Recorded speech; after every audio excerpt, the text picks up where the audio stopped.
com/THOM.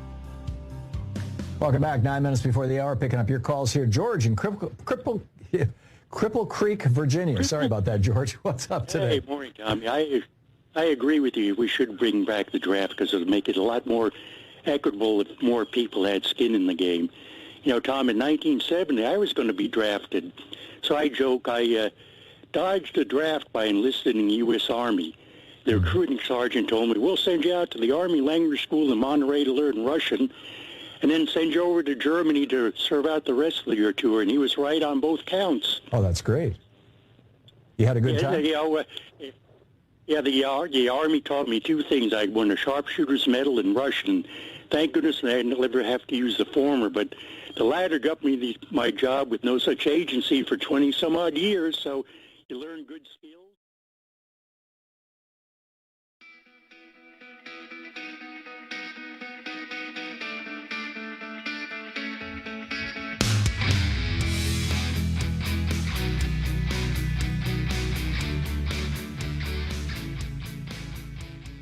I'm Amy Goodman. Palestinian officials are accusing Israeli forces of carrying out execution-style killings in Gaza after the discovery of a mass grave containing at least 30 decomposing bodies. Some of the victims were blindfolded with their hands tied behind their backs with zip ties. The bodies were found on the grounds of a school in Beit Lahia. Al Jazeera spoke to one man who helped discover the bodies. Inside the schoolyard, we were shocked to find the dead bodies. Those are Palestinian civilians, blindfolded and handcuffed at the back. The dead bodies were kept inside black plastic bags. The discovery of the mass grave comes as the death toll in Gaza has topped 27,000. At least another 66,000 people have been injured. The group Euromed Human Rights Monitor is now estimating more than 25,000 Palestinian children have lost one or both parents in Gaza over the last 4 months. In central Gaza, the two largest hospitals in Khan Yunis have run out of food amidst Israel's assault on the city. Dr. Nassim Hassan, the head of the emergency unit at Nasser Hospital, denounced Israel's attacks on medical institutions. We are talking about war and genocide against everyone. What's happening now in Gaza since the beginning of the war until now is a war against hospitals, a war against the healthcare system. Yes, hospitals have been destroyed, medical storehouses as well. Many ambulance vehicles were destroyed. Many EMS officers were martyred. There have been direct and indirect targeting of paramedics. On the diplomatic front, Hamas's political leader Ismail Haniyeh is reportedly in Cairo today as negotiations continue over a possible pause in the fighting and a new hostage deal. Secretary of State Antony Blinken's also headed back to Israel in the coming days. In more news on Gaza, South Africa's Foreign Minister Naledi Pandor has called on all nations to halt military support to Israel after the International Court of Justice ordered Israel last week to prevent genocide in Gaza. Pandor spoke in Pretoria, South Africa. This necessarily imposes an obligation on all states to cease funding and facilitating Israel's military actions, which, as the court has indicated, are plausibly genocidal. In related news, a U.S. federal court has dismissed a lawsuit filed by a group of Palestinian Americans against President Biden and other officials for failing to prevent genocide in Gaza. The court dismissed the suit on jurisdictional grounds, but ruled it's plausible Israel's engaging in genocide. In its ruling, the court wrote, the evidence and testimony presented, quote, indicate the ongoing military siege in Gaza is intended to eradicate a whole people and therefore plausibly falls within the international prohibition against genocide, unquote. The lawsuit had been brought by the Center for Constitutional Rights. Visit democracynow.org to see our coverage of the case. U.S. forces have bombed Yemen again. U.S. Central Command said the attack targeted 10 Houthi drones and a ground control center. The Houthis have vowed to continue targeting ships linked to Israel and the United States until Israel halts its assault on Gaza. Meanwhile, NBC News is reporting President Biden's considering launching a weeks-long retaliatory campaign against Iran-backed militant groups following Sunday's deadly drone strike on a secret U.S. air base in Jordan that killed 3 U.S. soldiers. On Wednesday, the head of Iran's Revolutionary Guard said Tehran was, quote, not looking for war, unquote. One powerful Iraq-based militia group, Kataib Hezbollah, has announced it will halt operations targeting the United States in the region, saying it wanted to prevent embarrassment to the Iraqi government. The Biden administration accused the group of being involved in the Jordan drone attack. The Chicago City Council narrowly voted Wednesday to pass a resolution calling for a ceasefire in Gaza. Democratic Mayor Brandon Johnson cast the tie-breaking vote, which was met with an eruption of cheers from activists who gathered in the hundreds at Chicago's City Hall to support the measure. Reverend Jesse Jackson was also present to show his support. At least 47 U.S. cities have passed resolutions calling for a ceasefire in Gaza. Meanwhile, in Minneapolis, another Democratic mayor, Jacob Frey, vetoed a city council resolution calling for a ceasefire that was passed last week. Frey said the measure was too one-sided in favor of Palestinians and that he's open to signing a ceasefire resolution that's more, quote, unquote, unifying. The resolution was passed with a veto-proof majority, so council members could still decide to override the mayor's veto. Protests against the U.S.-funded war in Gaza continue across the United States. Activists have been camped outside the Virginia home of Secretary of State Antony Blinken for a week, loudly chanting slogans through megaphones like Secretary of Genocide and encouraging passing cars to honk.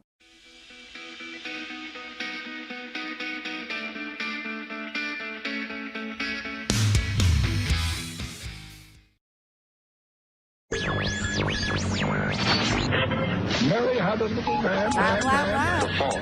We believe that all men are created equal. To the magnificent mosaic that is America. From radio beacon to radio beacon.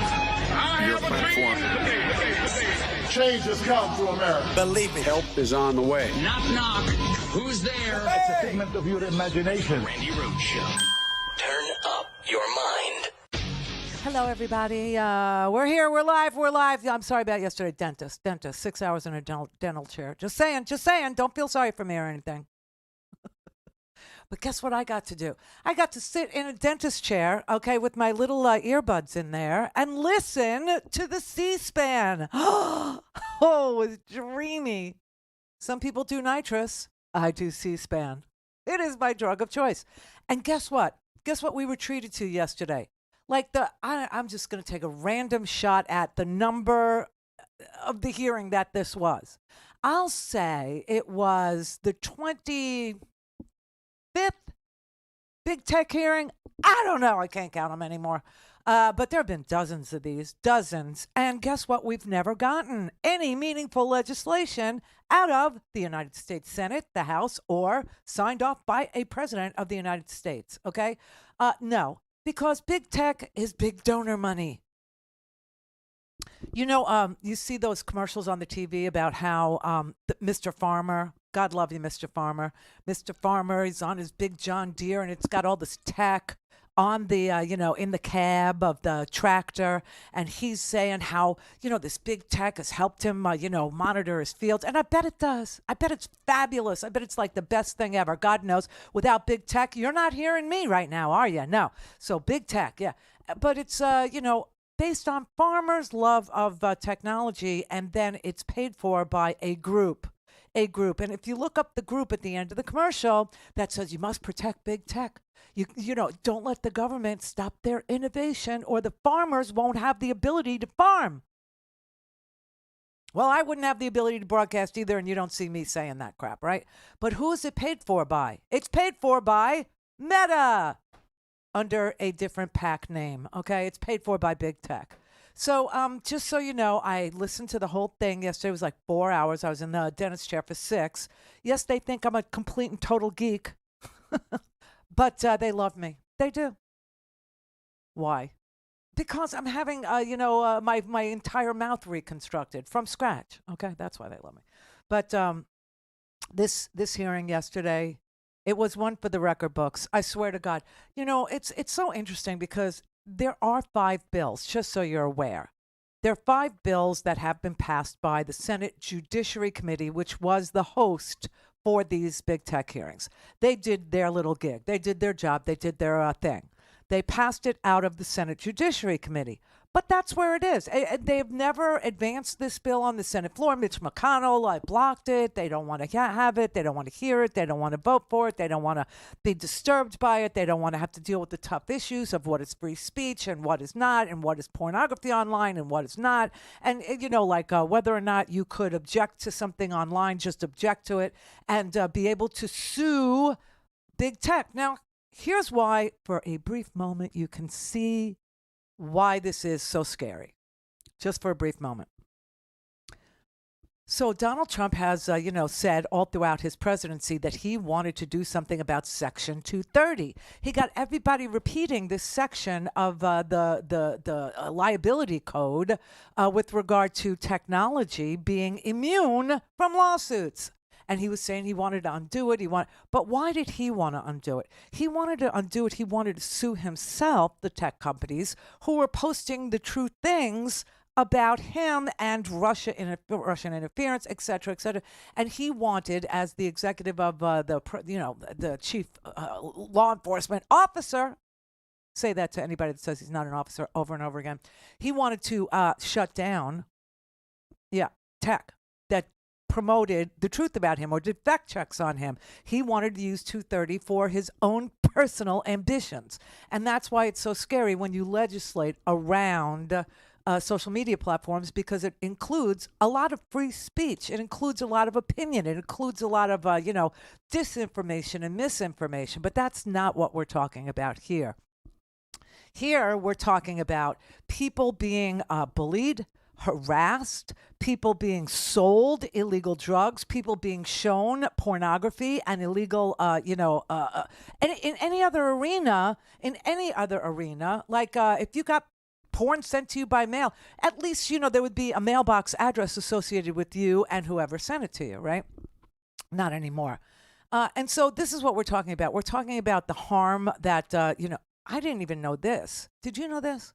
Did you know that drugs were being sold on Instagram? Did you know that you could hook up with a drug dealer and get fentanyl on Instagram? I had no idea. But there were parents yesterday that were in this hearing. They weren't called on to testify, but they were allowed to sit in the gallery, and not just the above balcony, but they were on the floor. They were invited by, and you can see this, the Republican senators had one goal only, because that's all they're interested in anyway, is to humiliate people, right? And you could see that from Tom Cotton's line of questioning, which was completely and utterly racist. It was just grotesque. I mean, he was grilling the CEO of TikTok, okay? And the CEO of TikTok is a citizen of Singapore. He's a Singaporean. And I don't know why Tom Cotton decided that he was going to make him into a Chi-Com, meaning he was going to take him from Singapore and move him, 6,000-7,000 miles to China and make him a Chinese communist, honestly. And then, of course, Josh Hawley, his only goal was not to legislate. His only goal was to humiliate Mark Zuckerberg. Okay? And I'm not saying that these people don't deserve to be called out on their really, really putrid behavior. Okay? I'm not saying that at all. What I am saying is that the Republicans use as a shroud to protect themselves from having to legislate big business, which is their donor base, by humiliating others. And that's it. That's all they were there to do yesterday. The Democrats, on the other hand, they kept saying how sick and tired they are of having these hearings over and over again, and nothing happens, and they're sick and tired of it, and they really want to legislate, and they really...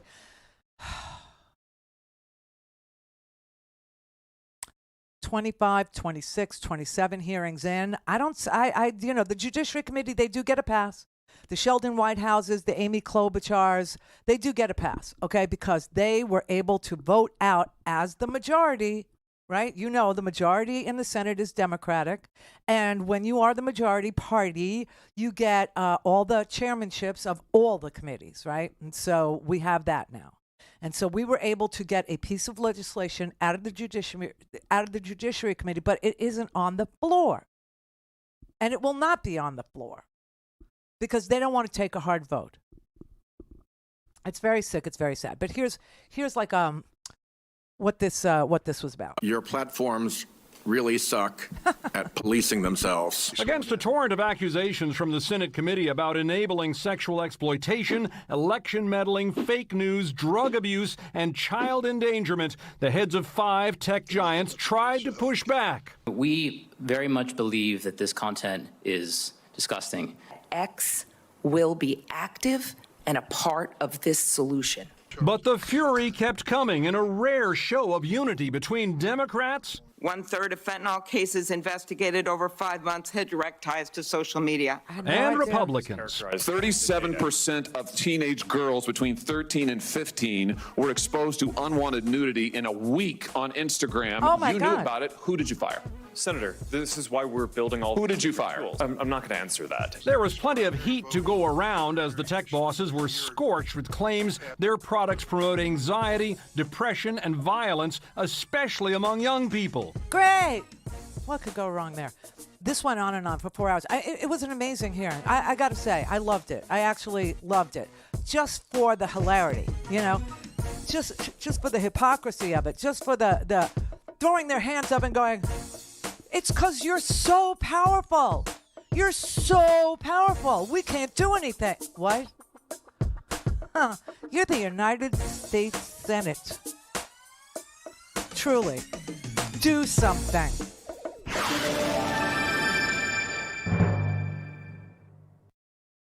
Clear for takeoff. Randi Rhodes. Randi Rhodes. Randi Rhodes. RandiRhodes.com.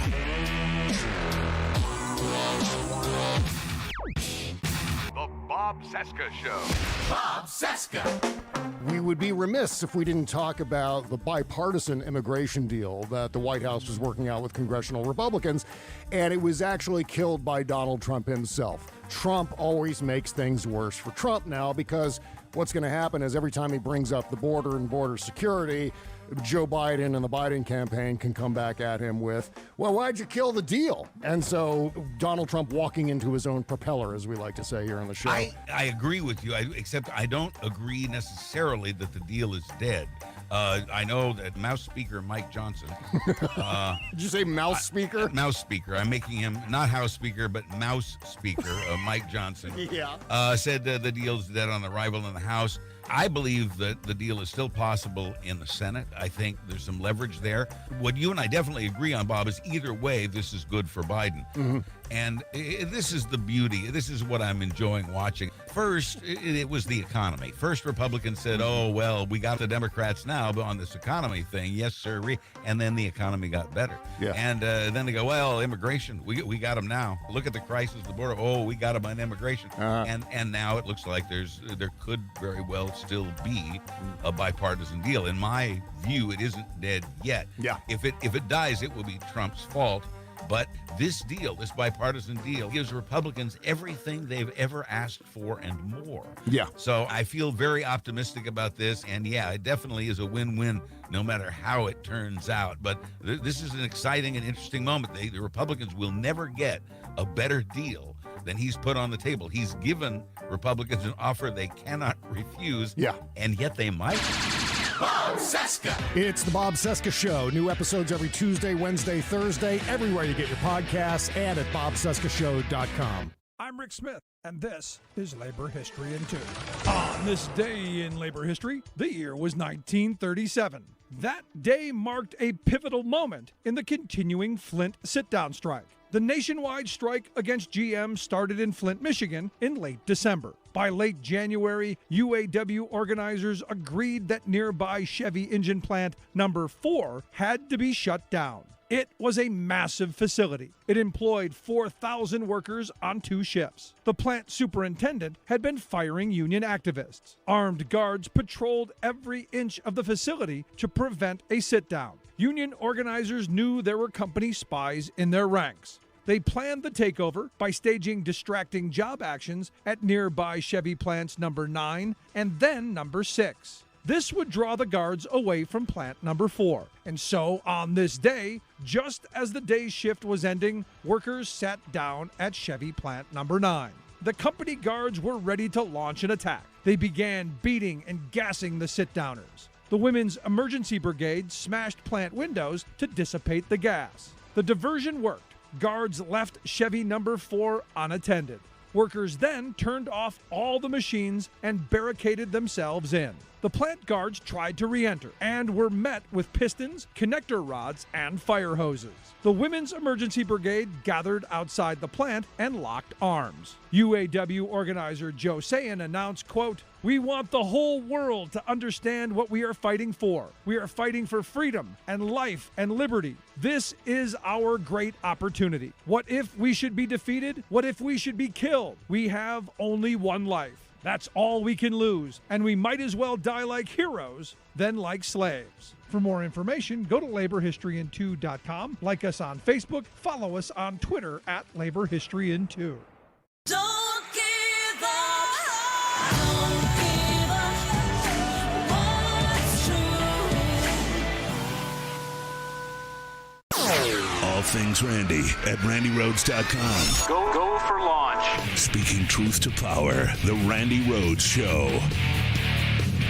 Mr. Zuckerberg, you and the companies before us, I know you don't mean it to be so, but you have blood on your hands. And you've made billions of dollars on the people sitting behind them. Are you here? You've done nothing to help them. These results may contain images of child sexual abuse. And then you gave users two choices: get resources or see results anyway. What sane universe is there a link for see results anyway? Does your user agreement still suck? I'm not sure how to answer that, Senator. Can you still hide a dead body and all that legalese? The existing body of scientific work has not shown a causal link between using social media and young people having worse mental health outcomes. Your own study says that you make life worse for 1 in 3 teenage girls. It's restricting access to sexually explicit content, but only for teens ages 13 to 15. My understanding is that we don't allow sexually explicit content on the service for people of any age. How is that going? I just believe with all the resources you have, that you actually would be able to do more than you're doing, or these parents would be sitting behind you right now. 37% of teenage girls between 13 and 15 were exposed to unwanted nudity in a week on Instagram. You knew about it. Who did you fire? Senator, this is why we're building all Who these did you different fire? tools. I'm not going to answer that. There's families of victims here today. Have you apologized to the victims? No one should have to go through the things that your families have suffered. And this is why we invest so much and are going to continue doing industry-leading efforts to make sure that no one has to go through the types of things that your families have had to suffer. Okay, that's the lamest apology I've ever heard in my life. I'm sorry that you went through what you went through, but you take absolutely no responsibility for putting them through what they went through by allowing their children to be harassed and bullied and maybe even sexually blackmailed in junior high school on social media. I mean, and listen, the whole game for the Republicans was to show that they were going to be tough on social media. They were going to humiliate them. They were going to just, destroy them. They were going to, say, hey, 13 to 15. And in what world do you say you're going to show pedophiles and pedophilia? And then, do you want to see the results anyway? And they won't join the Democrats in this package of 5 bills that might have a sliver of a chance of stopping some of this really piss poor behavior on the part of social media, because the children who are either made to see these images, or the children who are addicted to these images, or the children who are being blackmailed by these images, they are the product. They are actually the product of social media. They are not viewers of social. They are the eyeballs. They are what the data that the social media companies get is what they sell. That's what they sell. and they sell the number of audience members, the number of eyeballs. To people like me, they try and sell it, right? So they'll tell me things like, if I want to see, 100 more people a day, or so, I should spend $10, or I should spend $100, or whatever it is that they want to charge me to do it. But you know what's really interesting about it? I think that if I was, I don't know, as offensive as this might be to some of you, if I were pulling down my pants and stuff and showing you my behind, I think I would be allowed to do that. But because I talk about politics and policy and current events, I'm not allowed to do that. Isn't that special? So it's such a weird universe. So obviously the reason why they get away with this is because of Section 230. Well, what does Section 230 do? So you know how we talk about product liability laws and how there are very few industries that are immune to being sued. In fact, the only one that I can really think of that's immune to being sued is the gun industry, right? This is what the NRA, even though it's a decrepit, old, antique of a political action committee, even though it's been the most corrupt 501c3 in the history of not-for-profits, even though, in 30 years, they have been able to give enough money to Republicans to prevent people who are harmed by their deadly instrument from suing any gun manufacturer. That's the same game that social media has going on. It's the same exact tawdry omission from the law. The courthouse doors are not open to the people who sat behind the 5 titans of social media yesterday. The courthouse doors, even if they have been able to show, a harmful intent on the part of whoever was creating the content or the algorithms that the company, Facebook or Instagram or TikTok created to identify people who might be interested in that kind of content and feed them an endless barrage of similar content, whether it was sexual content, whether it was revenge porn content, whether it was drugs for sale content, whether it was content that trolls or harasses, no matter what it is, if you show an interest in it, even if you're just researching it, okay? Because I know I click on a lot of, weird stuff because I'm trying to figure it out. You get more of it and more of it and more of it and more of it. And if you bother to engage with somebody who is, promoting this stuff, forget it. Forget it. The amount of trolling you receive, the amount of harassment you receive, the amount of vitriol you receive because you dared to ask a question or you dared to take somebody who's bullying on, forget it. It's not even worth it. That's why I just gave it all up, because it will take up, what are there, 24 hours in a day? It'll take up 26 hours in a day defending yourself, literally. And it's just not worth it. But I want to show you, before I explain to you, that the courthouse doors are actually closed to parents who can prove harmful intent, meaning their kids were sold drugs, fentanyl-laced drugs, on Instagram, which I honestly had no clue was going on. I really didn't know. Because, my youngest child, I don't even want, just let's suffice it to say she's over 30, okay?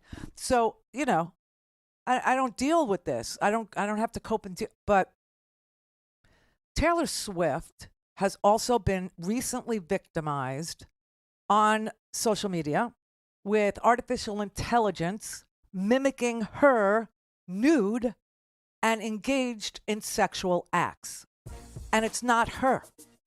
Now, she doesn't have the same kind of case, swear to God, that the parents whose children bought, I don't know, marijuana off of Instagram and it was laced with fentanyl, or who bought what they thought was a oxycodone pill, as bad as that might be, but it was laced with fentanyl, or it was entirely fentanyl. They can prove harmful intent. They still can't get into the court because these social media companies have product immunity. They're not liable. They have complete, like the gun manufacturers. Taylor Swift couldn't even bring a case. Why? Because sexual content, she would have to prove intent to harm, not intent to make a profit or to pleasure yourself or whatever the other reason is.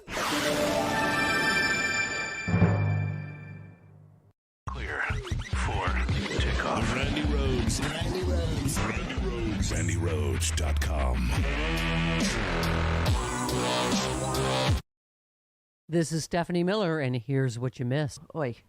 This story, man beheads his federal employee father and posts video of decapitated head on YouTube while calling for a revolution against the Biden regime and to fight the army of illegal immigrants. Police take him into custody. Sad. He went on about the woke army and LGBTQ people and E. Jean Carroll, Taylor Swift, I'm sure needs massive security because of these psychopaths. Yeah. And it's so you're right, Chris. That's the part I was saying to Jody before the show.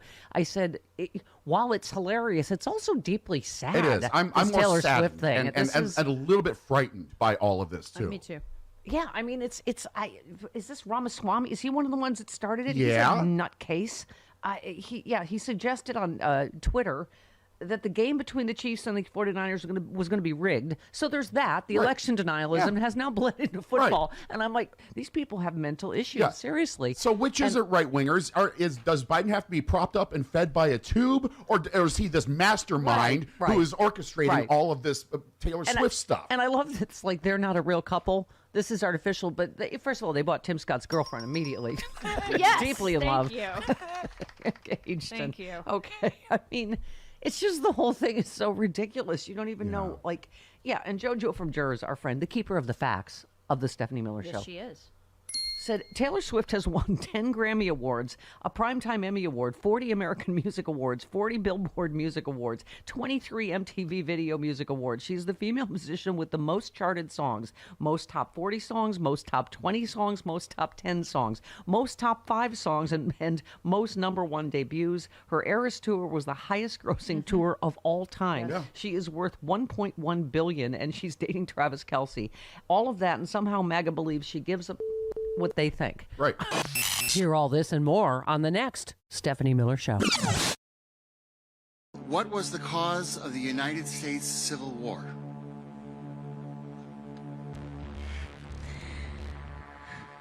Well, don't come with an easy question.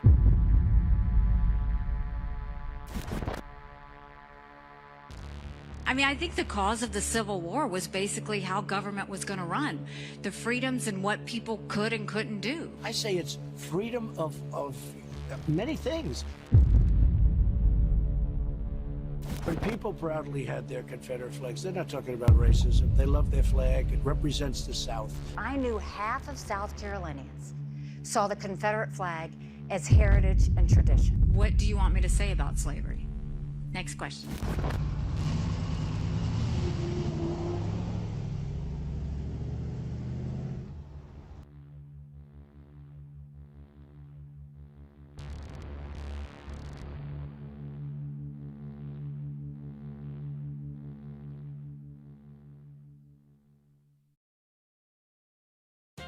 Farming can be a deeply satisfying life. You're connected directly to nature, you are your own boss, and you do work that's real, benefiting humanity. But then there are the pests, such as invasive bugs, monopolistic profiteers, and a new, exceptionally destructive plague, billionaires. Yes, flocks of predatory ultra-billionaires wanting not just to gouge farmers, but to take away their farms. The crassest example of this land grab is happening now in Solano County, California, a bucolic agricultural area just north of San Francisco. A gaggle of narcissistic Silicon Valley tech titans with maximum bank accounts and minimal ethics has arrogantly and surreptitiously been spending nearly $1 billion in an investment hustle to buy out.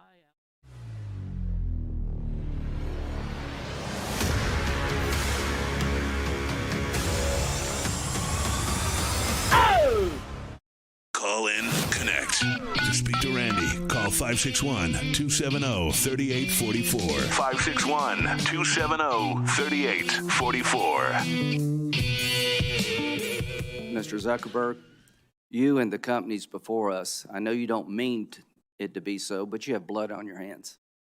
You have a product.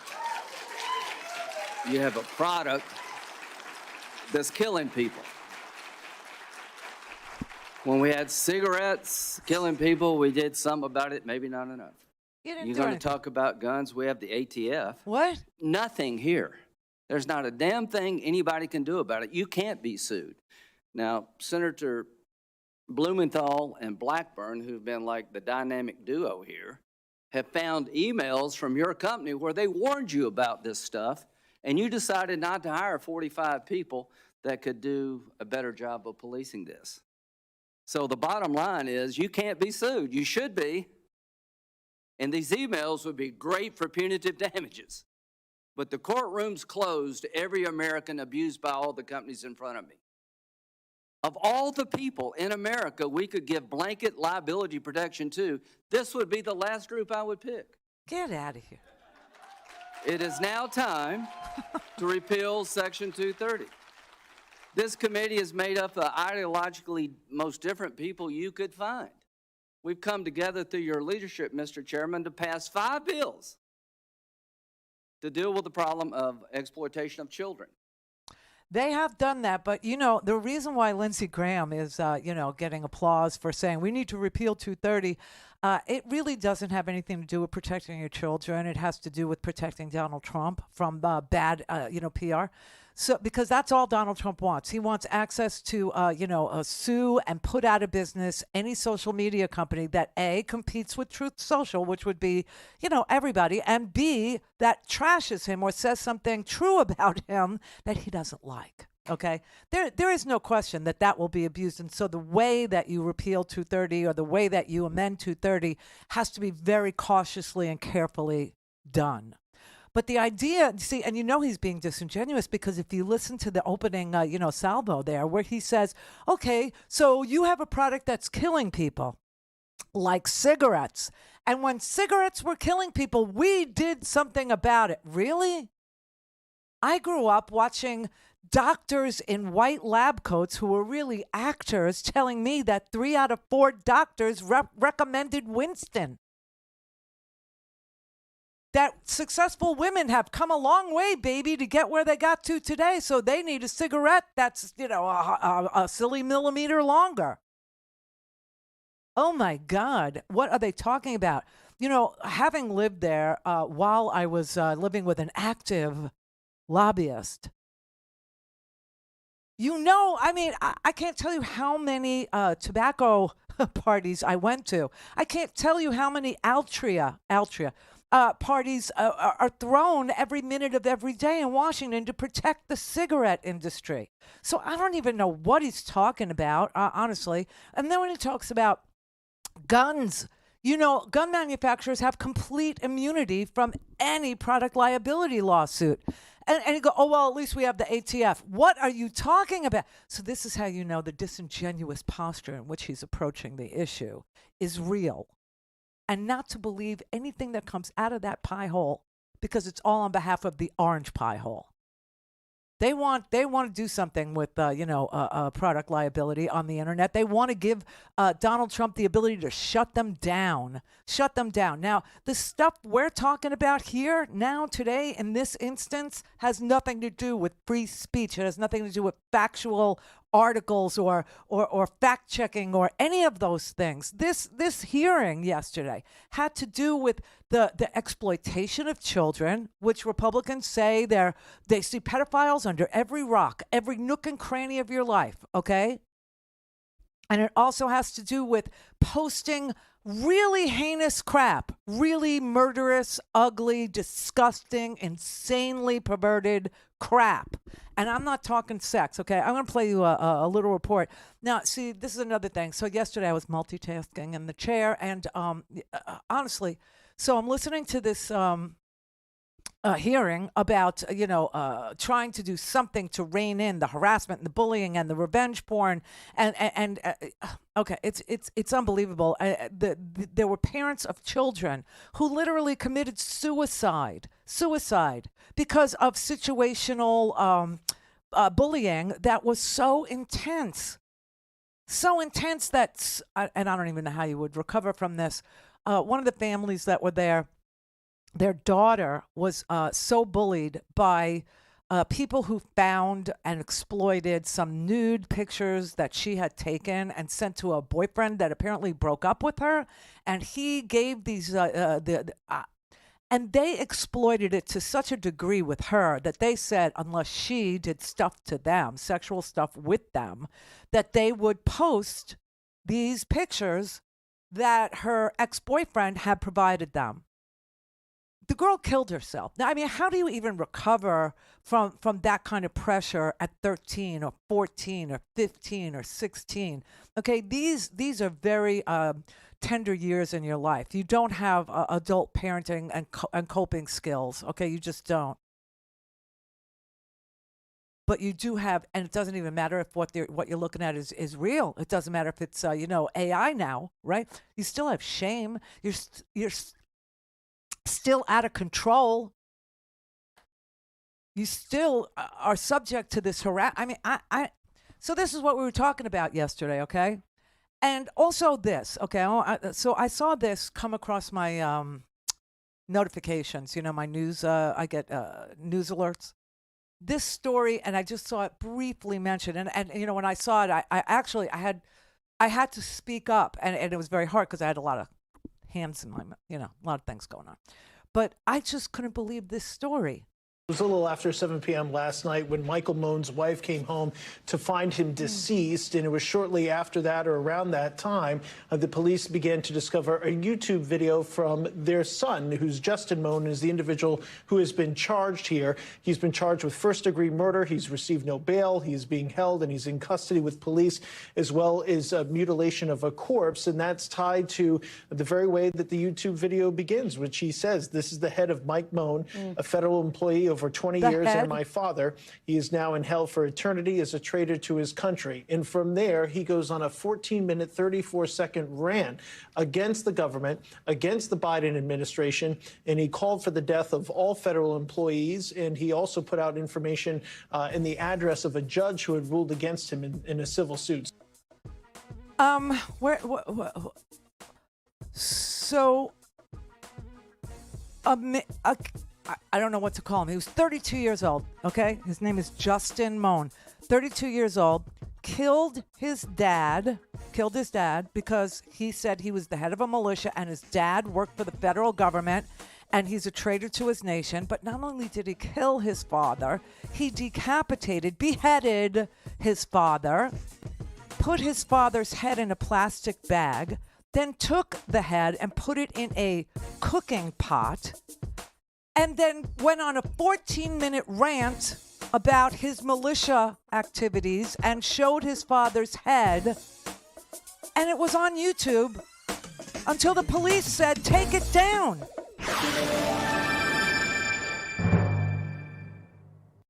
Clear for takeoff. Randi Rhodes. Randi Rhodes. Randi Rhodes. RandiRhodes.com.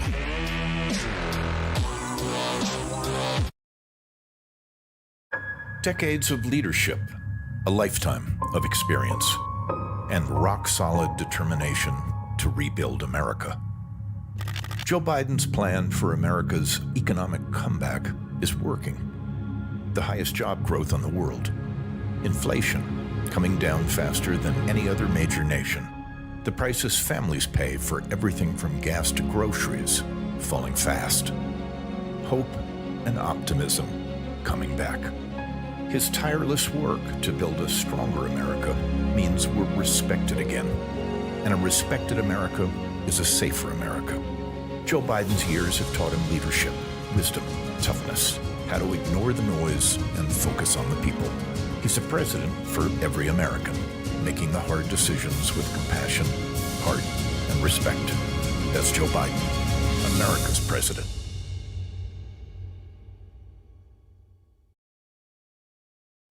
Something is happening in American politics. For decades, Republicans called themselves the party of strength in foreign policy. Today, the Republican Party attacks our military. Some of the dumbest people I've ever met in my life. And cozies up to our enemies. Hezbollah is very smart. They're all very smart.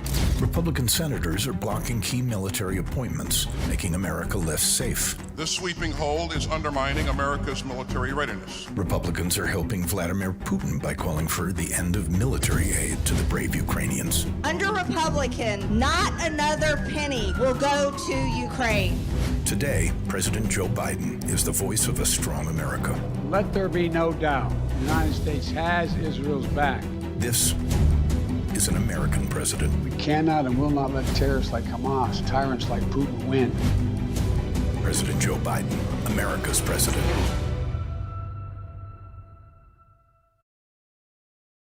Hey, Donald, we noticed something. More and more people are saying it. You're weak. You seem unsteady. You need help getting around.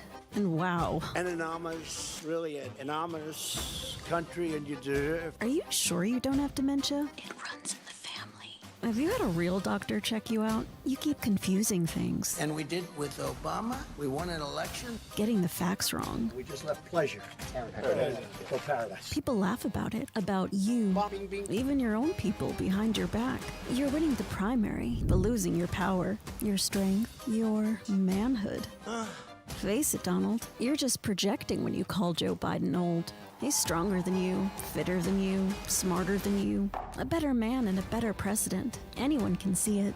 And when you lay there at night, alone, you know we're right. You're falling apart, Donald, breaking down, right in front of our eyes. God bless the United States.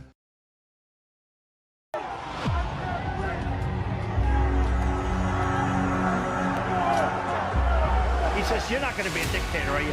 I said, no, other than day one.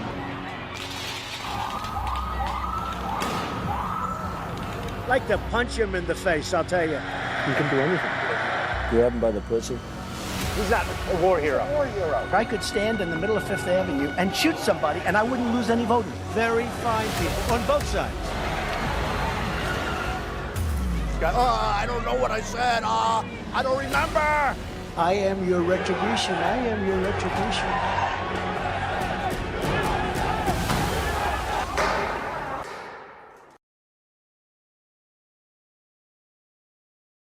Whether you're listening to Leslie Marshall each Tuesday through Friday or Brad Bannon each Monday, you can hear them from 6 to 7 p.m. Eastern on the Progressive Voices Network.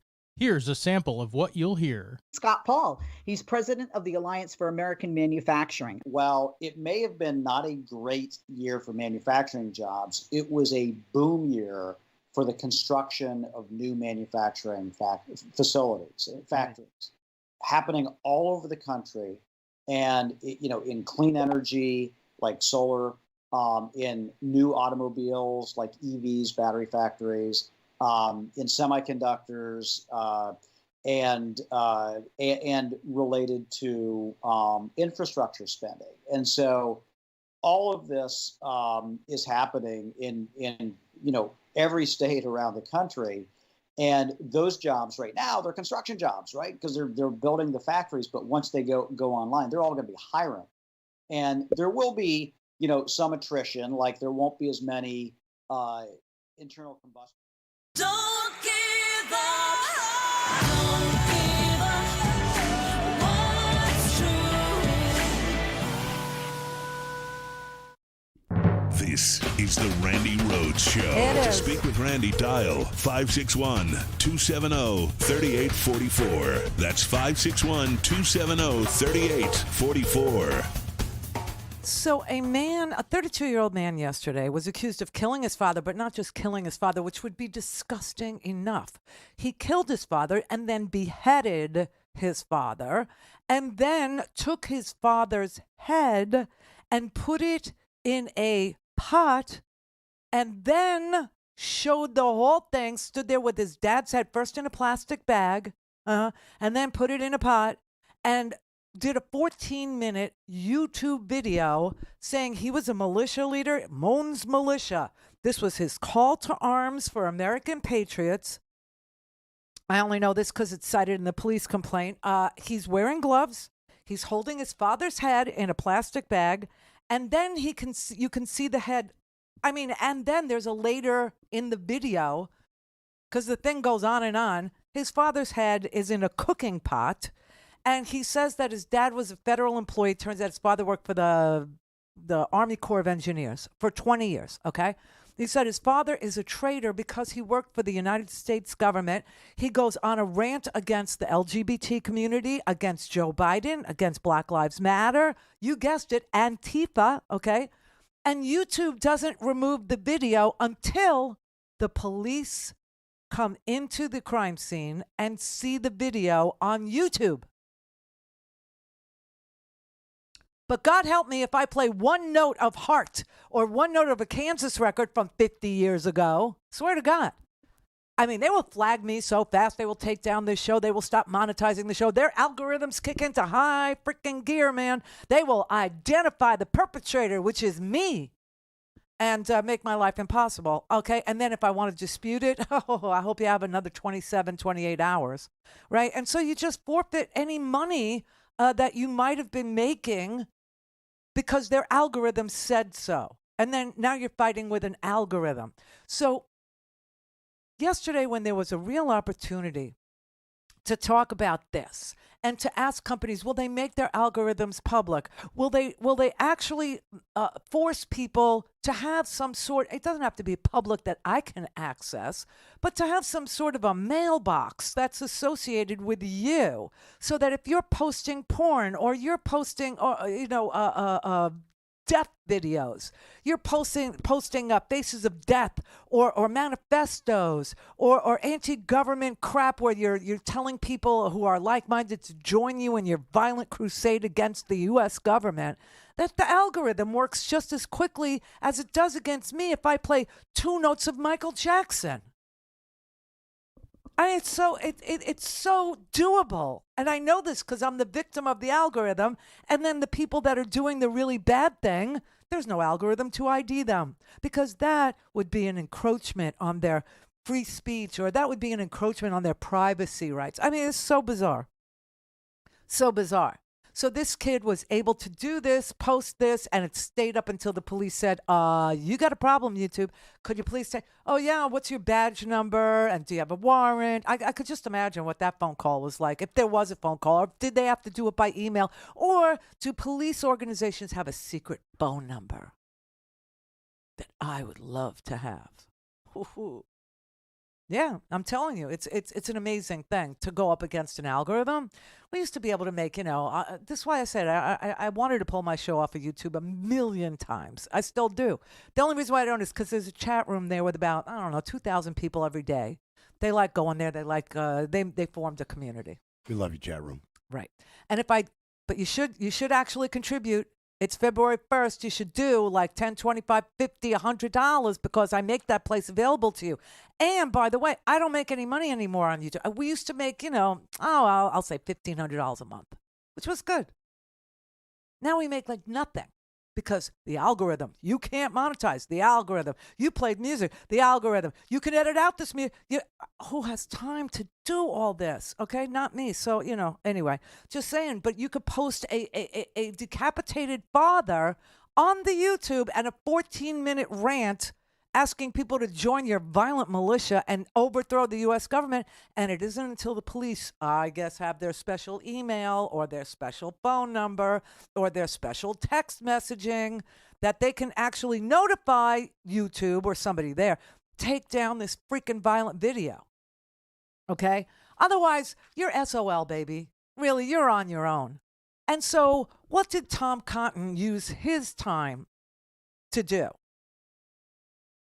Tom Cotton of Arkansas, he had a chance to question Mr. Chu, who is the CEO of TikTok. Okay, and I'm guessing the TikTok American version. And instead of asking any questions about algorithms, or instead of asking any questions about when are you going to make public how somebody can like something and then just get 1,000 times more of it, or how they can actually block, or how they can report, or how they can opt out. When are you going to do that kind of service? When are you going to, say, okay, we really, really won't accept anything pornographic. We won't accept any nudity, no images that are of anybody under the age of, let's make it 30. Okay, 18. But instead, this is what Tom Cotton decided to do, because his constituency has a certain axe that they like to grind over and over. And if you haven't guessed what it is, here's Tom Cotton questioning Mr. Shoo Chew. You getting it now? Okay. You said today, as you often say, that you live in Singapore. Of what nation are you a citizen? Singapore. Are you a citizen of any other nation? No, Senator. Have you ever applied for Chinese citizenship? Senator, I served my nation in Singapore. No, I did not. Do you have a Singaporean passport? Yes, and I served my military for two and a half years in Singapore. Do you have any other passports from any other nations? No, Senator. Your wife is an American citizen. Your children are American citizens. That's correct. Have you ever applied for American citizenship? No, not yet. Okay. Have you ever been a member of the Chinese Communist Party? Oh, Senator, I'm Singaporean. No. Have you ever been associated or affiliated with the Chinese Communist Party? No, Senator. Again, I'm Singaporean. Are we having the Un-American Activities Committee again? Is this where we're at now? Where a man named Mr. Shoo Chew, who is a citizen of Singapore, served in the Singaporean military, to defend his nation against all enemies, foreign and domestic, by the way, and is not applying for citizenship in any other country, including ours. But this is what Tom Cotton is going to take up his time questioning a man who could solve a lot of problems over at TikTok that includes young people, because TikTok's users are very young, from being subjected to unwanted violence, unwanted nudity, unwanted propositioning, unwanted grooming. I thought this is what everybody was, the libs of TikTok, they were really, they were on the watchtower and looking out for every. And here you have an opportunity to ask the CEO about whether or not he's willing to limit access for anybody when it comes to underage or even overage porn, any porn at all, any inappropriate, anything more than PG rated material. And instead he becomes a Wisconsin senator from yesteryear.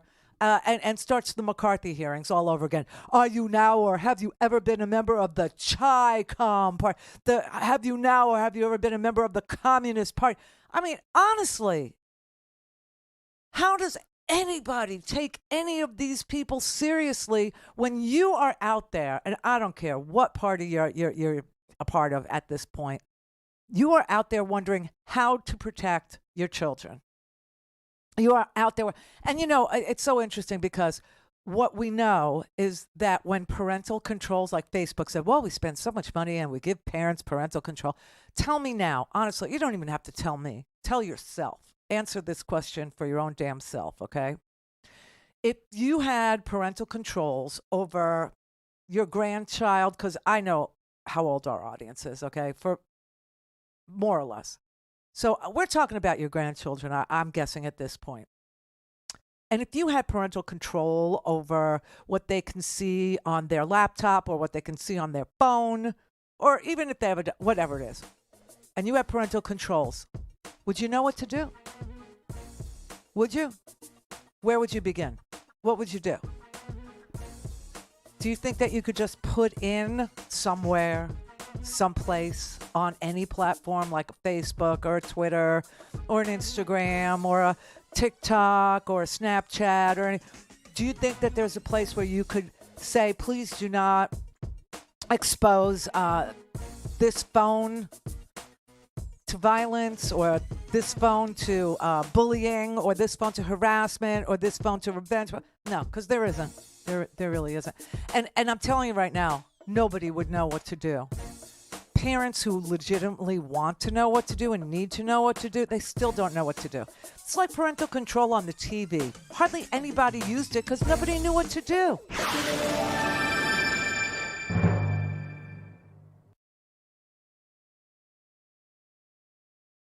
Clear for takeoff. Randi Rhodes. 911, what's your emergency? America's healthcare system is broken and people are dying. Welcome to Code WACK, where we shine a light on America's callous healthcare system, how it hurts us, and what we can do about it. I'm your host, Brenda Gazar.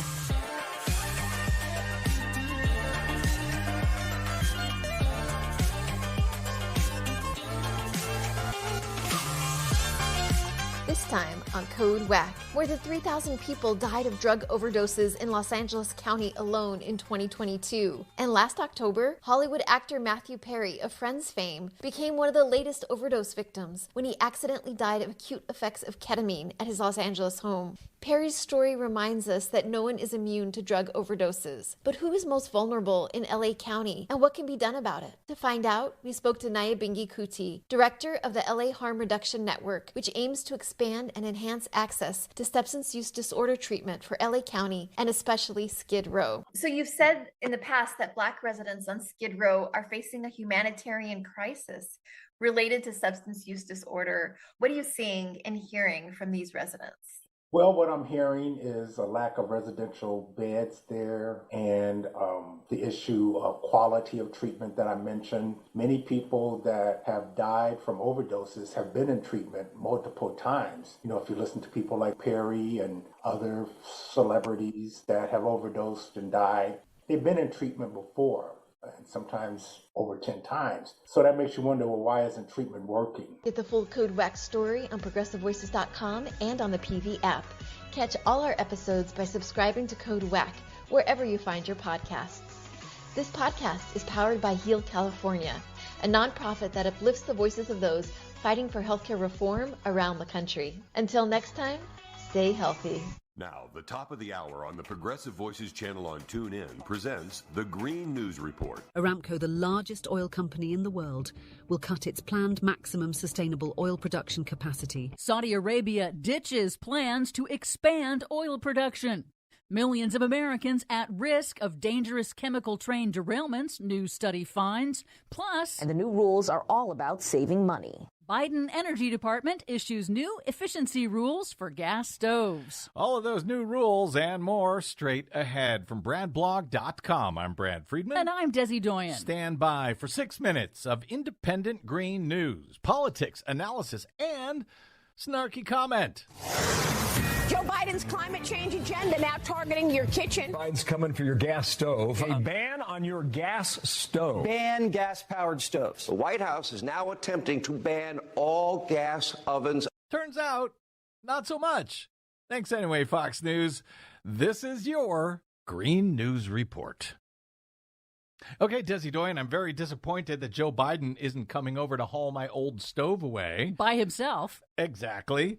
That said, sort of big news in that John Podesta will be replacing John Kerry as the new special envoy for climate for Joe Biden? Yes, it is a big deal. John Podesta has a very long and very good reputation for working on climate action.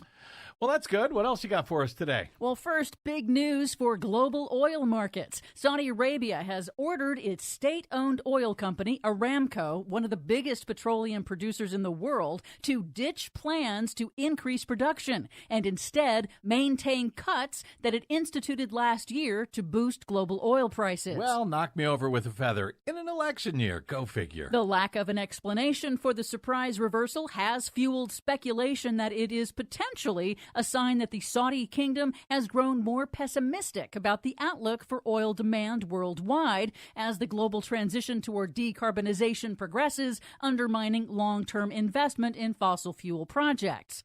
Some pundits have also suggested a political angle in that tightening supply now could boost retail gas prices on U.S. consumers in a critical election year. Yeah, there you go. As we go to air, President Biden is set to visit East Palestine, Ohio, to mark the one-year anniversary of the catastrophic toxic train derailment that spilled massive amounts of the combustible carcinogenic chemical vinyl chloride, which was then incinerated by emergency responders to avert a wider explosion, in turn unleashing long-term health and environmental impacts for the community. Nailed it. The Washington Post reports that the Biden administration continues to send a steady stream of funding and resources to East Palestine and is enforcing the cleanup by Norfolk Southern, the rail company that is responsible. And the EPA has launched a formal reevaluation of the risks of vinyl chloride. But a new analysis of rail shipment routes released this week shows that more than 3 million Americans at any given moment are routinely and unknowingly at risk from trains carrying dangerous vinyl chloride between Texas and New Jersey. The report from nonprofit environmental health group Toxic Free Future details the communities at risk and calls for banning transport of vinyl chloride by rail and eventually a total phase-out of the toxic chemical. How much you want to bet Republicans are against it? Well, they already blocked rail safety reform 6 months ago. There you go. In other news, this week, the Department of Energy unveiled heavily anticipated new energy efficiency standards for natural gas stoves. In a compromise with U.S. manufacturers, the scaled-back new rules for stoves will start in 2028 and will save consumers money on their energy bills while reducing greenhouse gas emissions and indoor air pollution. Sounds terrible. I'm outraged. Now, what does that mean for your kitchen? Nothing. Contrary to disinformation peddled by right-wing media and Republican politicians, the new energy efficiency standards are not a ban. They never were. And they don't affect stoves currently in use. And most stoves on the market today already meet the new standards. Shocking. Good news on the benefits of large solar farms. A 5-year study of utility-scale farms that are planted with wildflowers and native grasses has found that the farms are a haven for plants and insects. The study found total insect abundance tripled on the sites and increased the diversity of native insect pollinators and agriculturally beneficial insects. Butterflies, honeybees, and native bees, whose populations have been severely impacted by overuse of pesticides, showed a 20-fold increase in their numbers. Finally, some good news for breathers in the European Union. Lawmakers have reached a deal on new emission standards for heavy trucks and buses that will gradually phase out most diesel-powered engines by 2040. Heavy-duty diesel-powered trucks make up only 3% of Europe's road traffic, but generate more than 30% of its pollution. The diesel phase-out will help Europe meet its climate targets and clean up air pollution. Well, great. So how long is it going to be before Joe Biden is coming for my dirty diesel engine? I'll check with Fox News. For much more on all of these stories and the ones we couldn't get to today, check out our website at greennews.bradblog.com. I'm Brad Friedman. And I'm Desi Doyen. And this has been your Green News Report. Please help Progressive Voices support the Green News Report by stopping by bradblog.com/donate. Mary had a little man. The fault. We believe that all men are created equal. To the magnificent mosaic that is America. From radio beacon to radio beacon. I have a dream today. Change has come to America. Believe me. Help is on the way. Knock, knock. Who's there? It's a figment of your imagination. Randi Rhodes Show. Turn up your mind. So I just want to let you know that we were, again, ahead of the news when we were talking about Taylor Swift, on Tuesday of this week, and trying to explain to you that Taylor Swift is not dating. She's a billionaire, okay? She's a billionaire. She is beloved in this country by, I think, so now they've run the numbers on her, 53%. This is crazy. 53% of Taylor Swift's committed fan base is as supportive of her, if not more supportive of her, than MAGA is of Donald Trump. You understand? I mean, the idea that this girl has 135 million adult voting-aged fans who are committed to her, because they love her videos, they love her music, they love her concerts, they love the movie of the concert, they love everything about her albums. They know every word to every song. It's kind of like, for those of you who are old and cranky, you know, it's kind of like you with your I Need a Miracle thing, which I never understood. Now I'm going to get heat. Or the Bruce crowd, which doesn't really make sense to anybody until you're over 50. I don't know. Or from New Jersey. But that's how Taylor Swift's fans feel about Taylor Swift.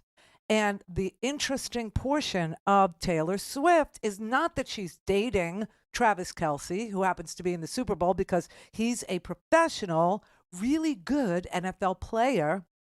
Was he a tight end? Yeah. And she has, a thing for him, and he's got a thing for her, and they have fallen in love. It's because her fans, while they come from all walks of life, truly they do, they're literally running the numbers on Taylor Swift's fans for political purposes. And they're telling us, the people who poll people, are telling us that 56% of Taylor Swift's fan base is Democratic and 60% of Taylor Swift's fan base is Republican. And so people can't understand, like, what. Okay, I want to play you. This woman's crazy. I'm going to play you her too, but I just want to show you what Jeanine Pirro's conclusion about Taylor Swift's Republican fans is. Now there's an online plea circulating that is begging people to become Niners fans for the next 2 weeks, just so it doesn't raise Travis Kelce, a.k.a. Mr. Pfizer's star power, along with, of course, Taylor Swift. That's persuadable power, and this administration is locked dead set on harnessing that. But why alienate your fans, the Swifties? You know, they come across from every political ideology. Why put yourself in one area? Please don't believe everything Taylor Swift says. We're all begging you. Oh, good Lord. They're having a complete freak out, a complete meltdown. While it's true that 60% of Taylor Swift's fans seem to track Republican in their political views, they will not vote for somebody who is anti-Taylor. They will be alienated from the Republican Party that they seem to have more in common with than the Democratic Party. You are literally going to alienate them, and I couldn't be happier. I could not be happier. Because you're insinuating that a rich and famous, beautiful, accomplished billionaire who has microeconomies following her wherever her tour spends the night, okay? A woman who sells literally hundreds of millions of tickets and hundreds of millions of units of records, hundreds of millions of downloads, hundreds of millions of tickets to a movie about a concert, is somehow someone you should be attacking, is so stupid because she's dating a football player, right? And the reason that they're saying that she's dating Travis Kelce is because she needs the NFL to boost her career. Are you freaking kidding me? I mean, I'm watching the misogynists go after her, and here's the point. Here's the point. So, obviously, this is bizarro world that Fox News and OAN and Newsmax have entered into. It really does cut their nose off to spite their face, because Taylor Swift fans, while they do come from all walks of life, will never, ever, ever vote. And she encourages them to register to vote and show up. But they will never vote for somebody who's anti-Taylor. Okay, that would be anathema to them. That would be poison. That would be, like cutting off their heads. They won't do it. And what we're talking about here is there's 258, give or take, million adult Americans in this country, according to the U.S. Census, and that the survey, the census, if it's correct, means that 137 million voting age Swift supporters across the United States, or 88%, of the combined number of votes cast in the 2020 presidential election for both Biden and Trump, are Swifties. So why are they attacking her? Why? And I'm watching the misogynists say, the only reason why Taylor Swift is, dating Travis Kelce because she needs a boost. I mean, this is some sick, twisted, really ass-backwards crap, right? And they are freaking out. The whole world is talking about Taylor Swift.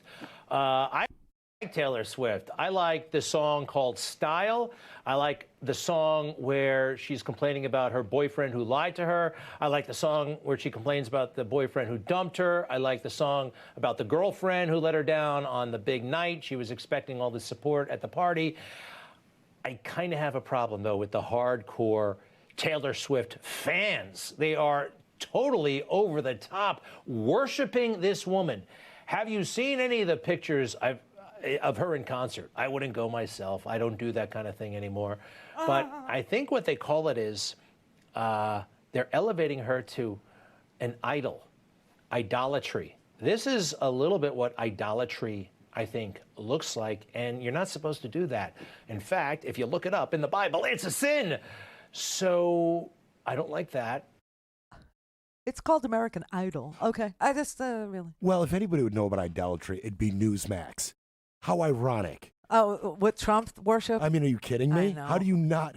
How can you say that with a straight face? I don't know. I really don't know. I mean, how can you say that, you know, being all fangirl or all fanboy for whatever is somehow a replacement for Jesus? Are we really going to go there? Is that the best you could do over there on Newsmax? That's really where you landed? I mean, it's very sick. It's very twisted. Here's a mash of them just trashing her on Fox. We have had enough of Taylor Swift for now. She shouldn't be liberal. She should be a total conservative, given everything. The Pentagon PSYOP unit pitched NATO on turning Taylor Swift into an asset. Yesterday, she flew private from New York City to Baltimore. Yet she constantly talks about climate change. So just please don't believe everything Taylor Swift says. We're all begging you. I think she should just stick to her singing and let her love life be what it is. The New York Times just speculated she's a lesbian. A new poll shows 18% of voters are likely to vote for whichever candidate Taylor Swift endorses. Uh-oh. Biden effectively has Taylor Swift as his VP. A single post of hers led to 35,000 new registrants. That's arguably more power than the president. She's sharing links. And her boyfriend, Travis Kelce, sponsored by Pfizer. What's her stance on policy, economic policy, foreign policy? I don't think that'll be. So don't get involved. Don't get involved in politics. We don't want to see you there. Just on the climate change issue, do you know that Taylor Swift actually pays for carbon credits to offset her use of carbon in her private jets, plural, that she owns? Yeah, she's in it. She's in it to win it on the climate change. I mean, these people. She's a lesbian. Do you think that's the meanest thing you could say? Clear for takeoff. Randi Rhodes. Randi Rhodes. Randi Rhodes. RandiRhodes.com.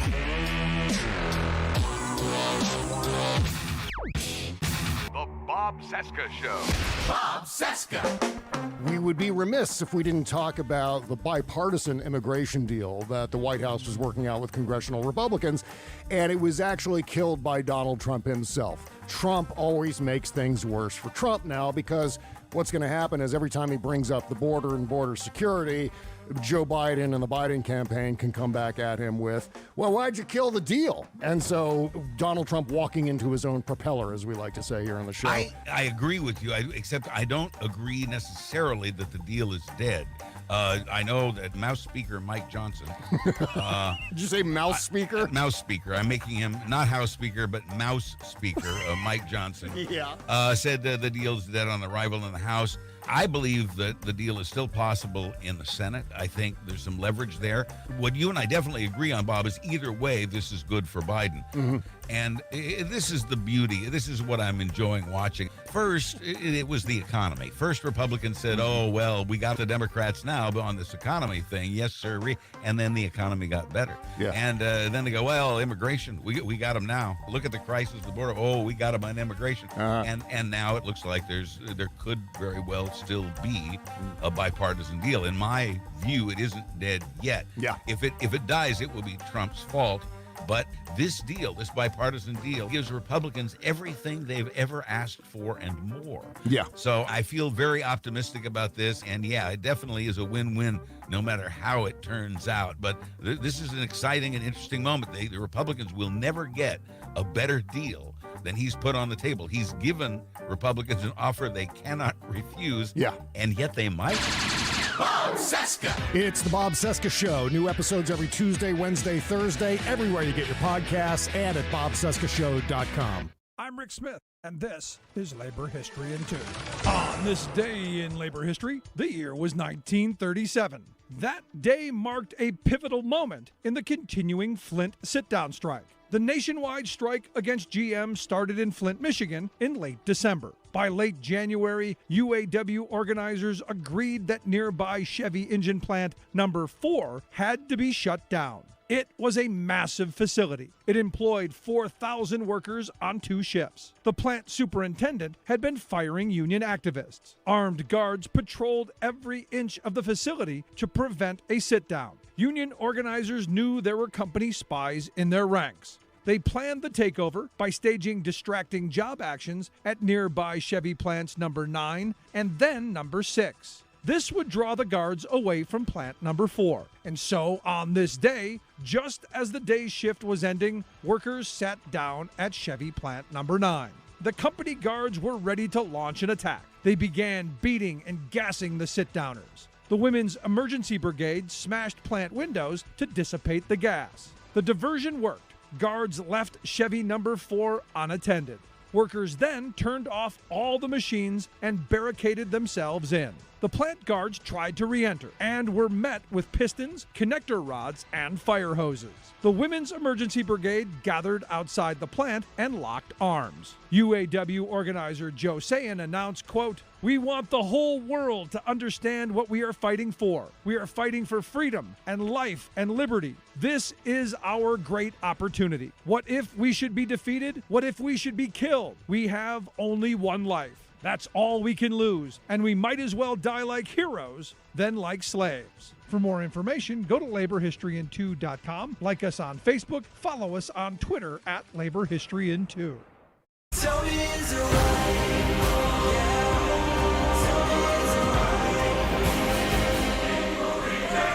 I watched it on TV. All things Randy at RandyRhodes.com. Go for launch. Speaking truth to power, the Randi Rhodes Show.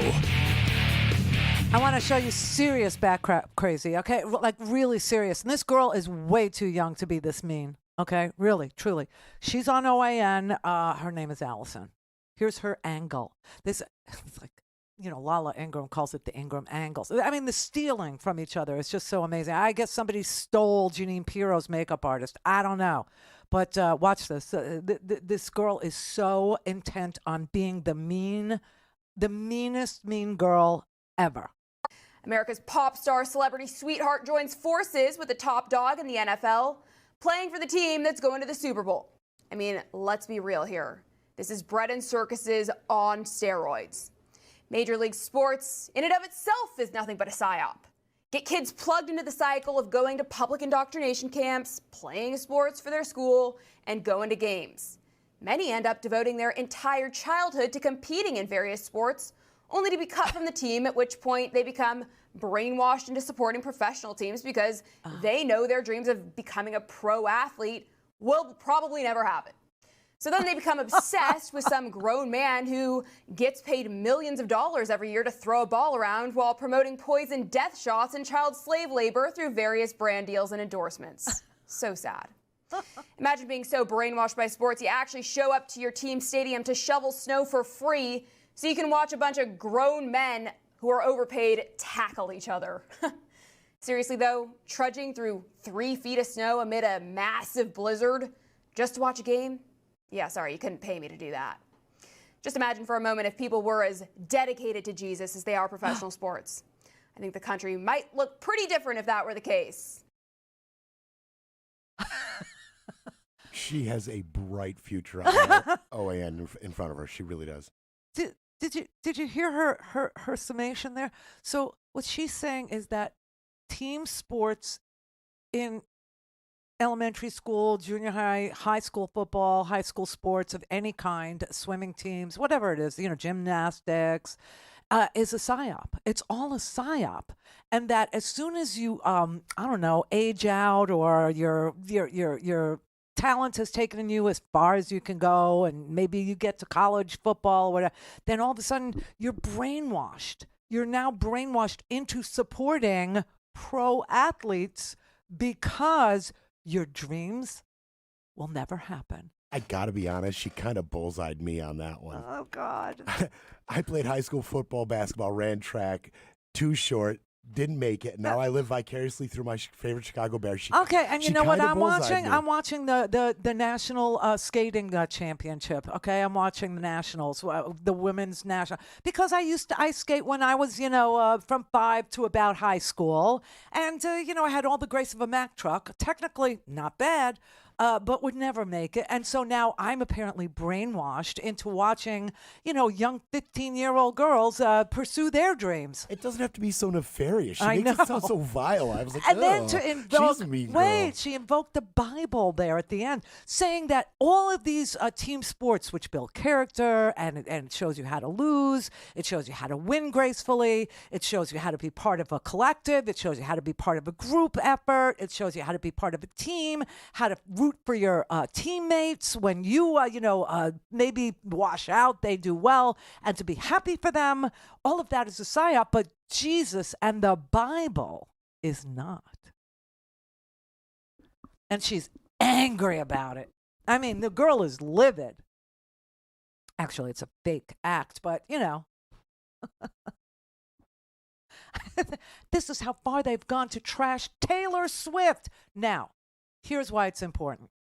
Not because 200 or 135 million adults are Taylor Swift fans, which I think is very important for you to know. It's important because they actually incite really heinous, ugly retribution and violent behavior against those they disagree with. And Taylor Swift, and when we were talking about this Monday, it was in the back of my head that they were crafting this, terrible story about her simply because they could. But now, when the numbers come out, and now that you see that it's endless. I mean, we started this on Monday just talking about the bullcrap rumors about her, which happened to Michael Jackson had it.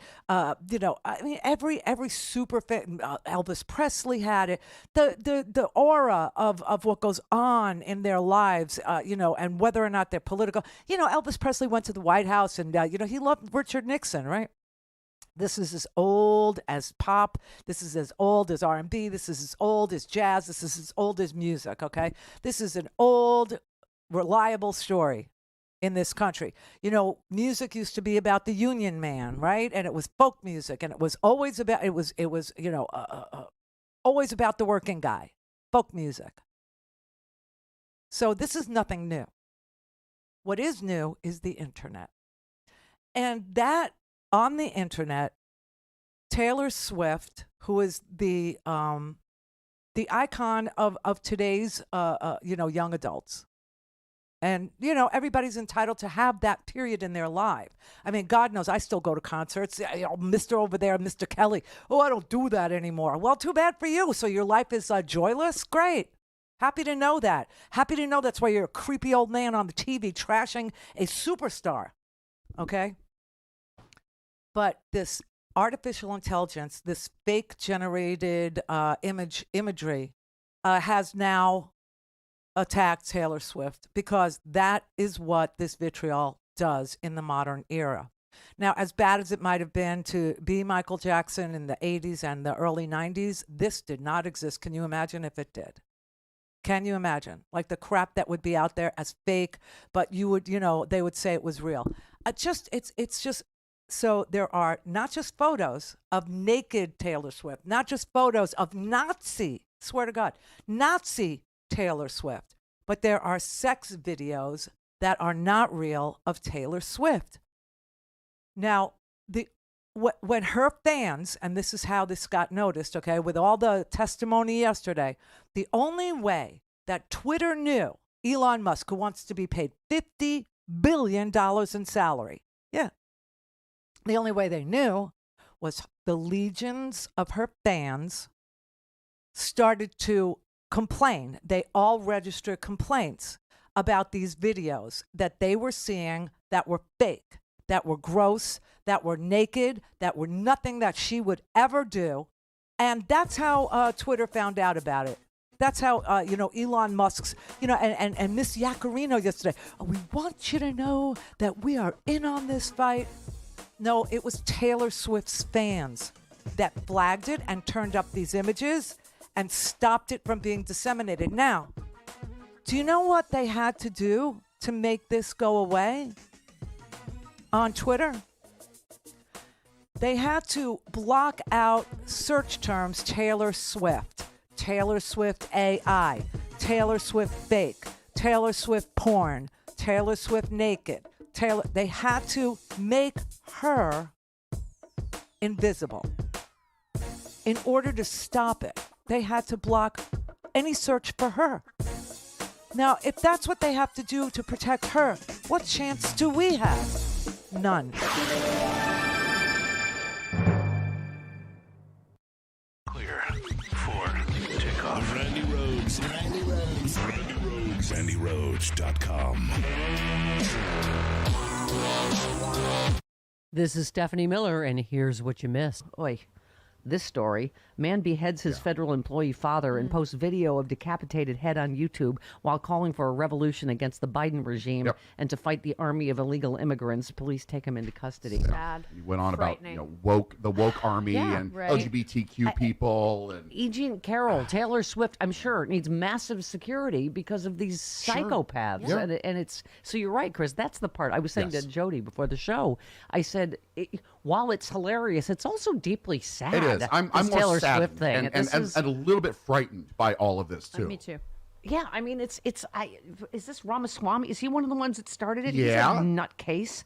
He suggested on Twitter that the game between the Chiefs and the 49ers was going to be rigged. So there's that. The election denialism has now bled into football. And I'm like, these people have mental issues. Seriously. So which is it, right wingers?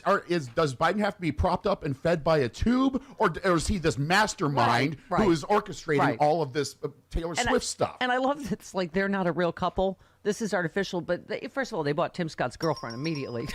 Yes, Deeply in love. Engaged. Thank you. Okay. I mean, it's just the whole thing is so ridiculous. You don't even know, and JoJo from Jurors, our friend, the keeper of the facts of the Stephanie Miller Show. Yes, she is. Said Taylor Swift has won 10 Grammy Awards, a Primetime Emmy Award, 40 American Music Awards, 40 Billboard Music Awards, 23 MTV Video Music Awards. She's the female musician with the most charted songs, most top 40 songs, most top 20 songs, most top 10 songs, most top 5 songs, and most #1 debuts. Her Eras tour was the highest grossing tour of all time. Yeah. She is worth $1.1 billion, and she's dating Travis Kelce. All of that, and somehow MAGA believes she gives up what they think. Right. Hear all this and more on the next Stephanie Miller Show. President Trump will have a miracle second term. He is the one that God's going to put his hands on. God says, I'm going to flip this thing, and we haven't seen anything yet, but it's coming. We're not crazy, they're crazy. And justice will be served, says your God. This is far from being over. Nothing will stop me from my plan of putting my son, Donald Trump, back in that White House. All of this is culminating in Donald Trump getting his second term of presidency. It has to. I hear the sound of victory.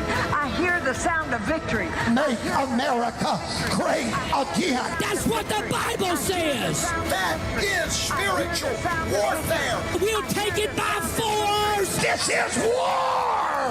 Let me tell you something. You ain't seen an insurrection yet. Believe me.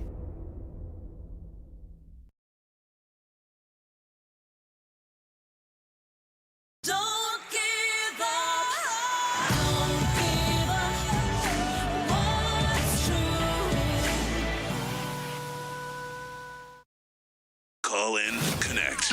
To speak to Randi, call 561-270-3844. 561-270-3844. We've not got involved with politics or religion. Yeah, but this is on the home front. And also, back in the presidential election, I was in such a horrendous place that I wasn't going to pop my head out of the sand for anything. Why would you? I mean, does Bob Hope do it? Did Bing Crosby do it? Does Mick Jagger do it? Hell? Come No, on. what I'm saying right now is Bob Hope and First of all, these aren't your dad's celebrities and these aren't your dad's Republicans. Imagine if we came to you and said, hey, we've got this idea that we could halve the number of people that come to you next tour. And the other thing, just from a security So standpoint, you think Taylor Swift comes out against Trump. I don't care if they write that. I'm sad that I didn't 2 years ago, but I can't change that. I'm saying right now that this is something that I know is right, and you guys, I need to be on the right side of history. And if he doesn't win, then at least I tried. Taylor, here's the problem. I just want to read you what I wrote, and I'm going to try to start. I just really want you to know that this is important to me. I and this totally is something agree with the issue. But let me explain to you. Have you just heard? Yes, I've read the entire thing, and the bottom line right now, I'm terrified. I'm the guy that went out and bought armored cars. I worry for her safety as much as anybody does, maybe more. It really is a big deal to me. She votes against fair pay for women. She votes against the reauthorization of the Violence Against Women Act, which is just basically protecting us from domestic abuse and stalking. She thinks that if you're a gay couple, or even if you look like a gay couple, you should be allowed to be kicked out of a restaurant. It's really basic human rights, and it's right and wrong at this point. And I can't see another commercial and see her disguising these policies behind the words Tennessee Christian values. Those aren't Tennessee Christian values. I live in Tennessee. I am Christian. That's not what we stand for. I need to do this. I need you to I need you to forgive me for doing it, because I'm doing it. That's what they're afraid of. That's why everybody on OAN and Newsmax and Fox News and right-wing websites and little trolley guys are making naked videos and trying to shame her, trying to embarrass her, trying to hurt her. And they know now, and we now know after yesterday's ridiculous hearing that there is no way that she could even get into the court and complain about, these deep fake videos of her in horrendously, ugly positions that she's never in real life ever gotten herself into. Why? Because I told you the legal standard on this to get the courthouse to open its doors to somebody for a civil suit or, God help you, a criminal case is you have to prove that there was an intent to harm her. An intent to harm her, which at this point I think is pretty, self-explanatory. But they will twist it and turn it and say, no, this was an attempt to get eyeballs on this, social media poster's account. Or this was an attempt for somebody to pleasure themselves. I swear this is how twisted it gets. Or this was an attempt at somebody to diminish her, but not to physically harm her, which would be the crime, which would be the civil suit that you could bring. Otherwise, the courthouse doors are closed because big social media, big tech, has got the same kind of product immunity that guns have. And how'd that turn out? And it's all simply because they disagree with her politics and that they have just trumped up the rage machine. I know what I said. That they trumped up the rage machine against her because they know that she has advocated for and will probably always, as did Bob Hope, by the way, later in his life, for LGBT rights. That she, and who she's railing against there, when she says she is against, the Violence Against Women Act, she is against, she is for letting people discriminate against LGBT customers and kick them out of the restaurant, even if they look gay. She's talking about Senator Marsha Blackburn. That's who she's talking about. Right? And Marsha Blackburn is no fool. I'm not even going to play it for you, but they asked Marsha Blackburn, what do you think about Taylor Swift now taking you on? And she said something like, "Shake It Off," which is a song Taylor Swift has called "Shake It Off."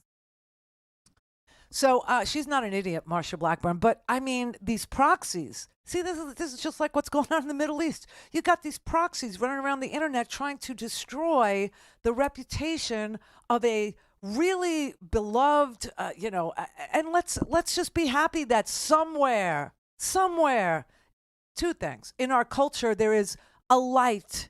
Somewhere in our culture, there is, there are a bunch of predominantly females, 20 to 30-ish females having the time of their lives going to a concert. I love that. That for me is still a great birthday night out. For me, that's still big fun. Singing along, everybody knows every word. There's nothing like it. The camaraderie and the feeling and the sound of it. If it's something that speaks to your soul, then it literally makes you feel elevated. It makes you feel like your endorphins just kick in and you're like dopamine by it. I love it. And here's the other point. You know how many of you have said to me when we were talking together about what's wrong with today's music and how come there's no standout sort of, musical genre that's leading the way for expanded civil rights, expanded, knowledge base of politics and policies that matter and feeding children. And, how come there's like there was during the Vietnam War or like there was, on the other side with the Tea Party patriots who still just wanted to take away your health care. I mean, that's all they still are. And now they're MAGA. You know that, right? So everybody wondered, like, what's going to ever put an end to the Tea Party patriots? Nothing until they, I hate to say age out, because some of them are already my age. Some of them are already in their 60s, and they're still attacking the Capitol, okay? They're still beating cops with flagpoles. So I don't know, but they're MAGA now, but that's what happened to the Tea Party. Same group, same exact, vitriol, same exact racist, bone through his nose, take away the ACA. I mean, honestly, and Trump is rehashing this ACA argument because he still feels like the over 60 white guy is now part of MAGA, straight out of the Tea Party. So he's giving, more words to repealing and replacing Obamacare. I kid you not. And the sign up for Obamacare is through the roof. You know why? Well, remember I told you a lot of people were going to lose their Medicaid after the pandemic was declared emergency over. Mm-hmm. So a lot of things that we had during the pandemic emergency are gone. And Medicaid, expanded Medicaid coverage in states that refused to expand Medicaid actually ended. And some people got the, feeling of having some health insurance, and they liked it. And so now they're on the Obamacare, the ACA platforms, and they're finding out that they can get subsidized to the point where it makes sense for them to get health care coverage with the subsidies that Obamacare provides, and they're doing it. And so the participation in the ACA is astronomical now. It's through the roof.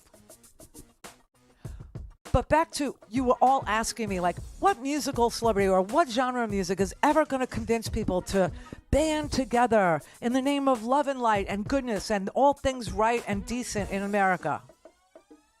Turns out it's Taylor Swift. It turns out her music literally moves people to do good things. Oh, how horrible. But it's true. It's true. And if you start to listen to some, where I would start if I were you? If I were an older person, I am an older person. Start with this song, Marjorie. Okay, it's about her grandma. And then go to the one about her mother called Today Was a Great Day.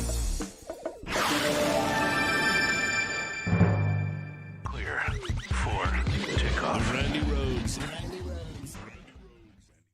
Do you think that the people who stormed the Capitol should be held responsible to the full extent of the law? I have concerns about the treatment of January 6 hostages. Can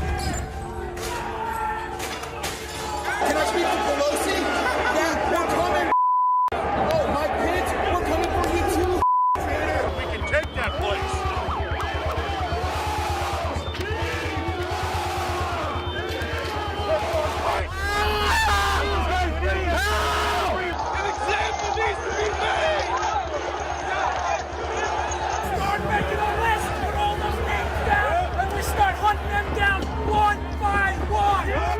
They've got the gallows been outside this Capitol building. It's time to start using them.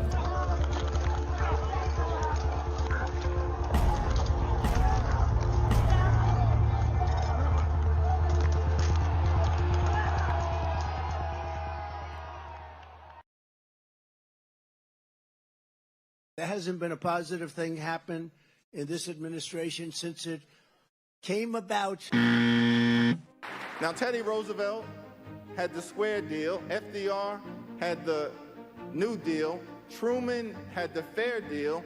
What President Biden, Democrats, all of us have accomplished in the last few years is a big deal.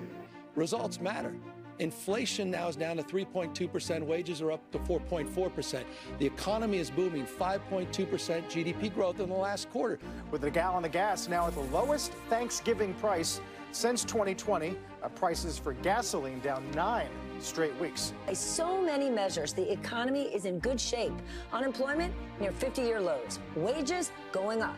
The economy, it is growing. Inflation, it is slowing. Because of the CHIPS and Science Act, one of the most significant economic plans since FDR. I'm proud of the work Biden and Harris have done. President Biden and his team worked 24/7 with partners in the region to make sure that this release was possible. This is a president who is right now showing the American people what real leadership looks like. It's amazing how many times in his career Joe Biden has been counted out, only to come back and prove the critics wrong.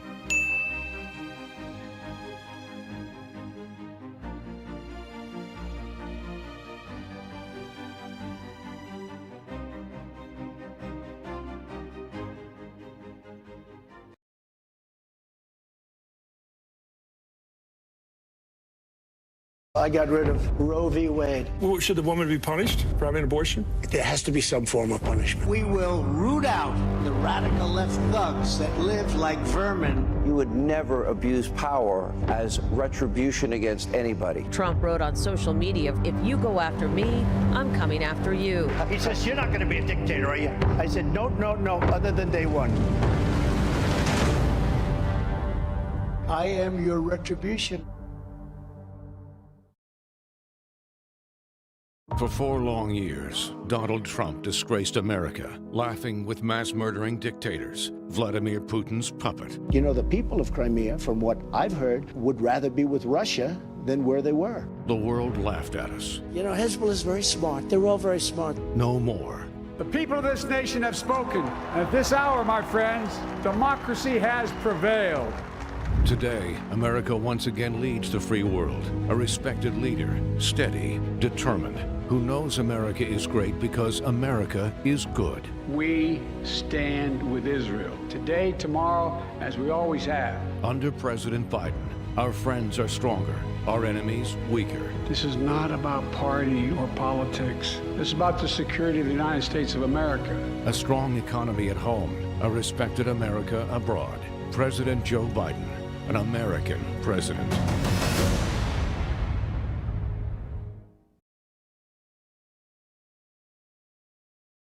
Whether you're listening to Leslie Marshall each Tuesday through Friday or Brad Bannon each Monday, you can hear them from 6 to 7 p.m. Eastern on the Progressive Voices Network.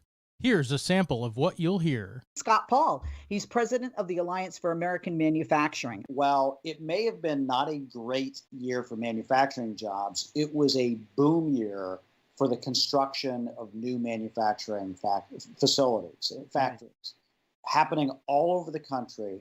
And, in clean energy, like solar, in new automobiles, like EVs, battery factories, in semiconductors.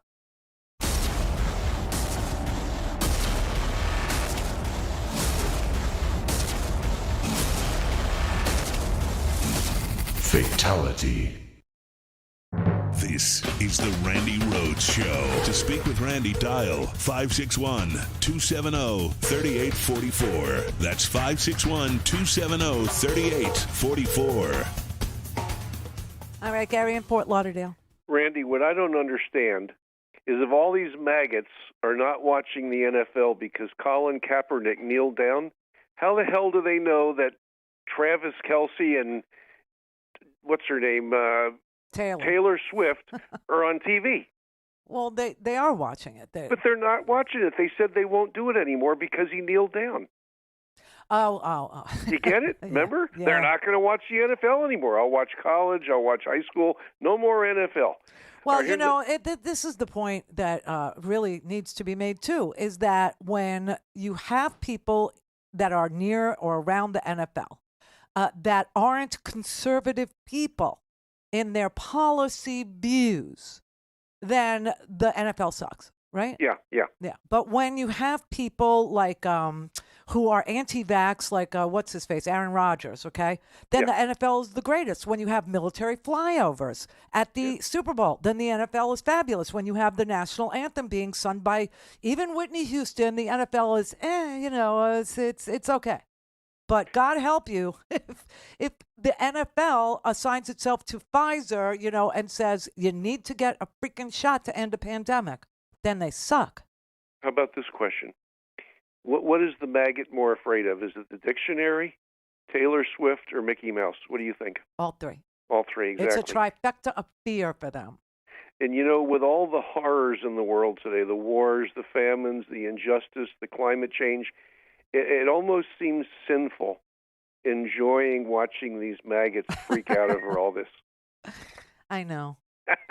But, you got to get your kicks where you can and when you can and how you can. And, listen, if she actually comes out after the Super Bowl, I'm guessing, not on the day, but I mean, post the Super Bowls happened, whoever won. And she comes out and now says, it's time for me to, tell you, you need to register to vote, and I'm endorsing Joe Biden, right? Well, we hope that happens. I'm just saying the idea that they've already deployed these, miscreants, I call them proxies, and declared war on her ability to be alive on this planet, meaning threatened her with violence. Did you hear her dad say, I had to get an armored car? Yes. Holy crap. I heard that interview a long time ago, I like did 6 too. months ago. Yeah, I did too. It was on TikTok. By the way, I told my wife she looked much better in that backstage picture than she does on stage.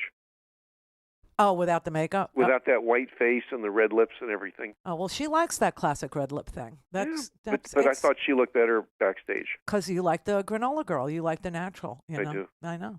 But to each his own. And as long as we all are hating on Marsha Blackburn, I'm good. That's very easy to do. Right.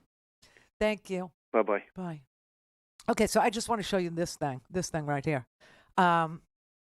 So this is what's actually going on in the House of Representatives, and then I'm going to play you what should be going on. All right, this is what's actually going on. We have held zero, I repeat, zero full committee hearings dedicated to emergency preparedness, cyber threats, infrastructure protection, transportation security, Department of Homeland Security management, or information sharing and intelligence efforts. With the global dynamic that we have not lived up to our oversight obligation here on this committee because you all are obsessed with the border.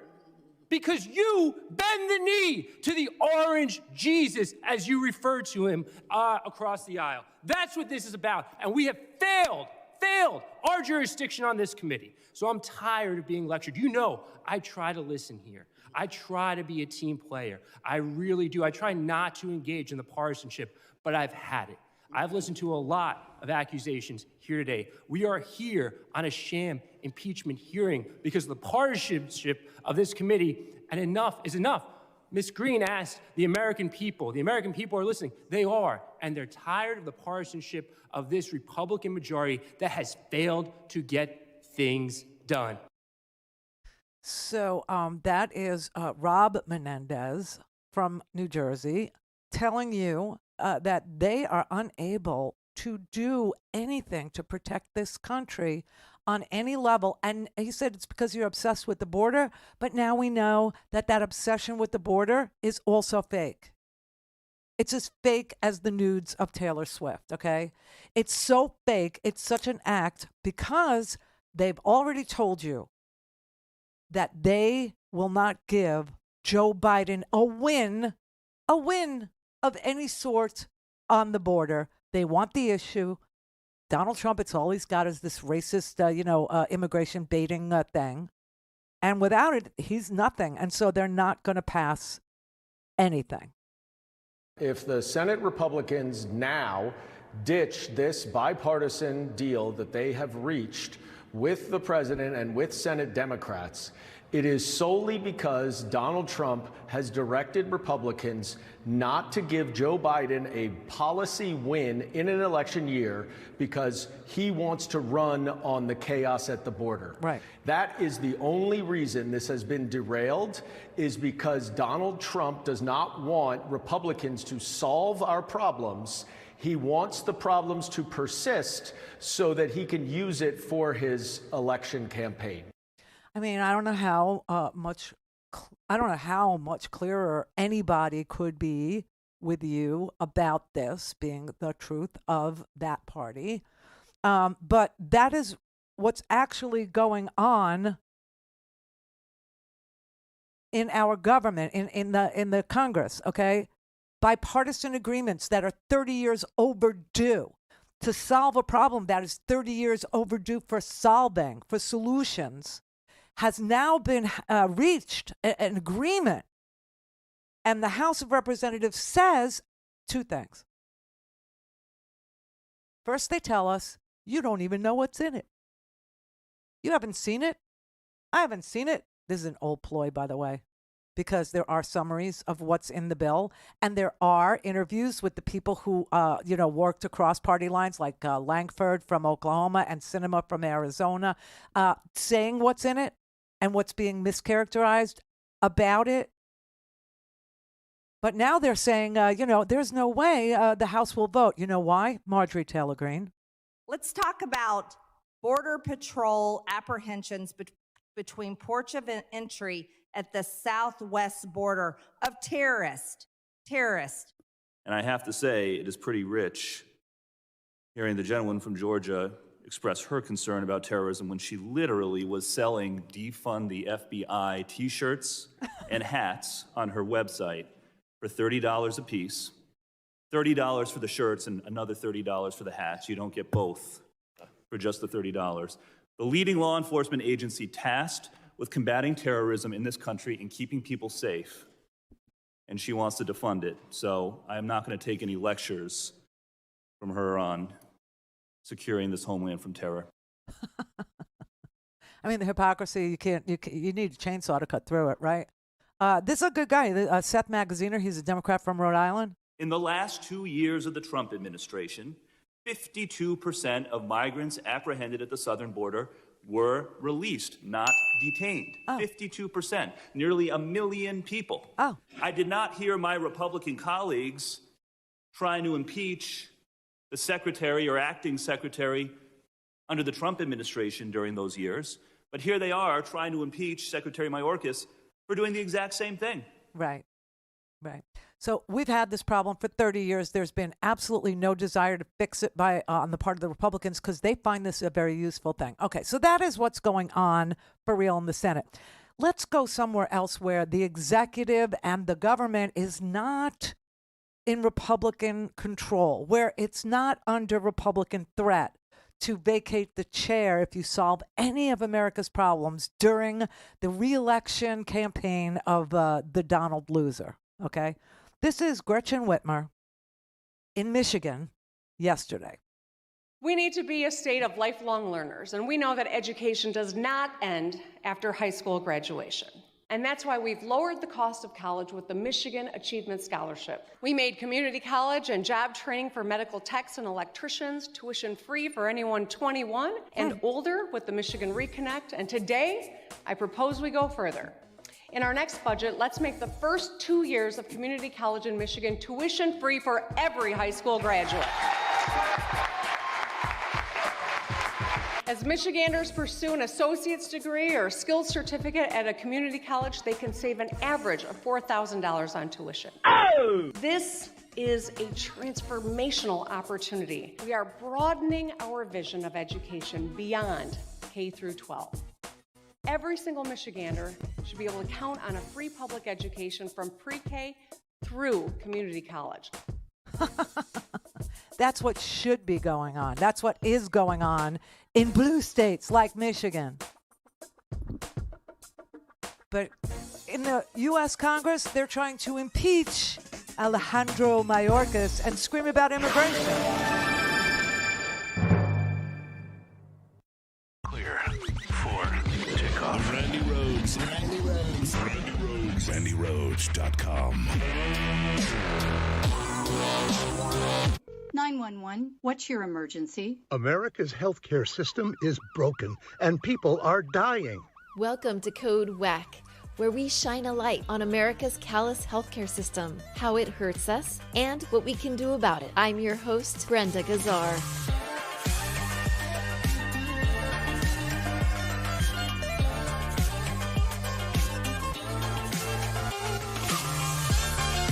This time on Code WAC, more than 3,000 people died of drug overdoses in Los Angeles County alone in 2022. And last October, Hollywood actor Matthew Perry of Friends fame became one of the latest overdose victims when he accidentally died of acute effects of ketamine at his Los Angeles home. Perry's story reminds us that no one is immune to drug overdoses. But who is most vulnerable in LA County, and what can be done about it? To find out, we spoke to Nyabinghi Kuti, director of the LA Harm Reduction Network, which aims to expand and enhance access to substance use disorder treatment for LA County and especially Skid Row. So you've said in the past that Black residents on Skid Row are facing a humanitarian crisis related to substance use disorder. What are you seeing and hearing from these residents?